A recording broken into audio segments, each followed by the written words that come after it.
Yeah, hi. Okay.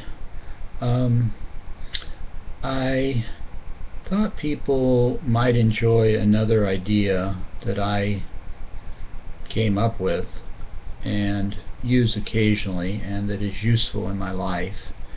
Um, it's the idea that when you're trying to understand something, you can sometimes understand it better by putting your ear up close to it. Um, I can't remember when I realized this, but I'm a person who gets interested in different points of the world and tries to understand them better. And it varies my interests. They go all the way from technology to, well, really, they're very broad. They jump around from music to crime and police to art to sports to politics. But certainly I come up with questions that initially puzzle me. For example, I recall trying to understand how my electric fan worked at my apartment. I was having trouble, but I recall putting my ear up to the rear of the fan where the motor was housed, and I apologize, I can't remember now what the knowledge was that I gained, but I do know that I understood how the fan worked better after I put my ear up to that casing. And I think, well, lately I was trying to understand how the wheel on my mouse worked, and there's sort of a, well, how does it stay in place, or how does the resistance work inside it? And I was having trouble putting that into words, but then I put my ear down real close to it and turned the wheel, and although I couldn't picture exactly what it looked like inside, I could see, well, it was then that I realized that there is some resistance to turning the wheel, which I guess holds the wheel in place. Well, if it turned too freely, it might be bad, because then if it turned too freely, let's say there was no resistance, then every time you even accidentally turned it a little with your finger, the wheel would turn, and you don't want that. You want it to be a little bit resistant. But you see, I couldn't put that into words now, except I put my ear down close to the wheel, and that helped me put into words, oh yeah, there's a resistance, and I have to push a bit, and then the resistance yields. But then also I was trying today I've been trying to understand the Beatles' White Album, why they made the cover white.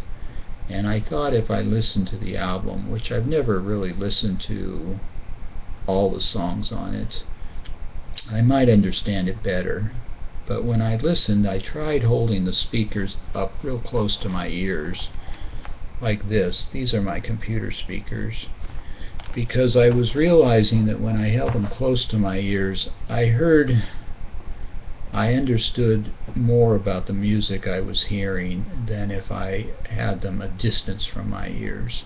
And it worked in this case. For example, well, it brought some new questions into my head. When I held them close to my ears, I became more aware of the singers and who they might be singing, or a question entered into my head as to who is this singer singing this song to. Is the singer singing it to the audience? Are they singing it to someone? Well, with the Beatles, they are often singing to a girl who we don't see, who is off camera, so to speak, or maybe even in their own imagination. But that was kind of an interesting new question.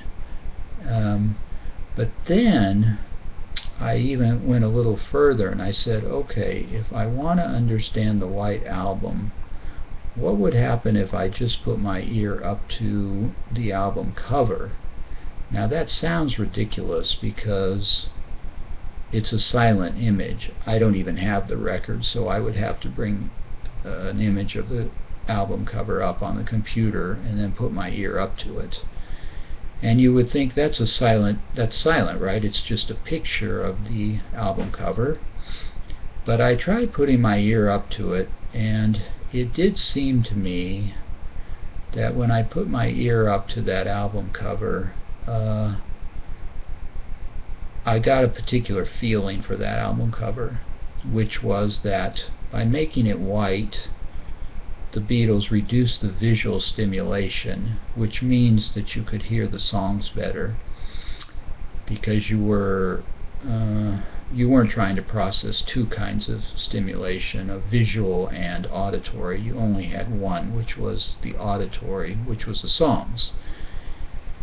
And I realized the songs are kind of delicate and low-key compared to Sgt. Pepper, for example. When I put my ear up to the cover of Sgt. Pepper, I got a different feeling, which was that the cover was busier and noisier, which sounds kind of funny because the cover just sits there silently, and yet it really did seem noisy to me.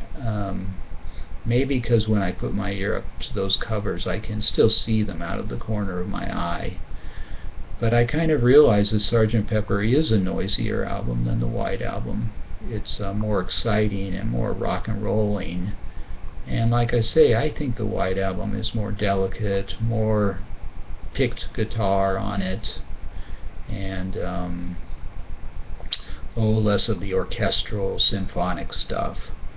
So I think that gave me into some insight into why the Beatles made the cover white. They wanted to reduce the stimulation from the cover so people would listen more closely to the songs.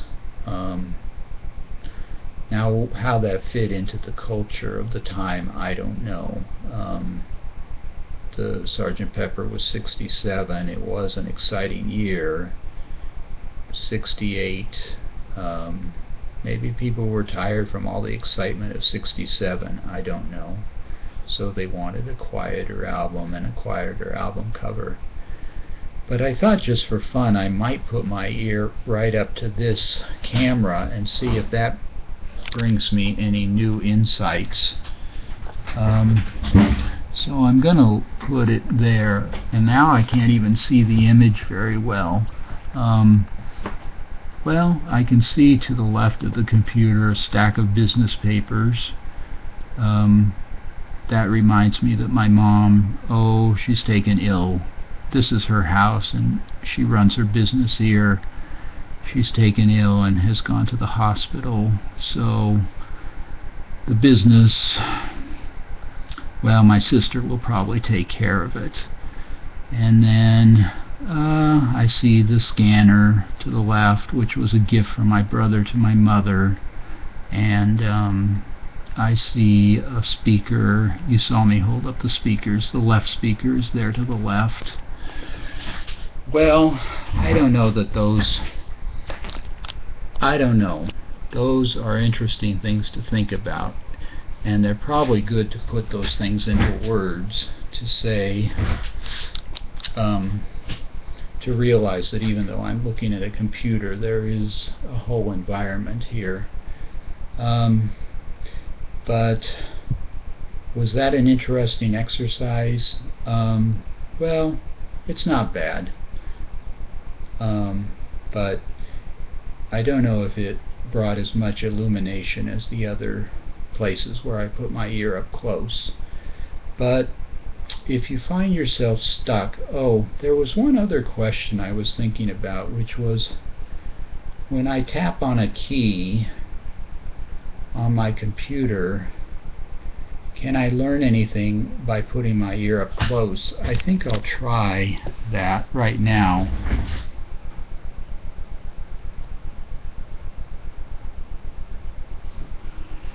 Well, I guess a question one could ask is what makes the key stay up when it's not being pushed down by someone's finger? It feels like when the key is up, and it feels like it's in some kind of surrounding case.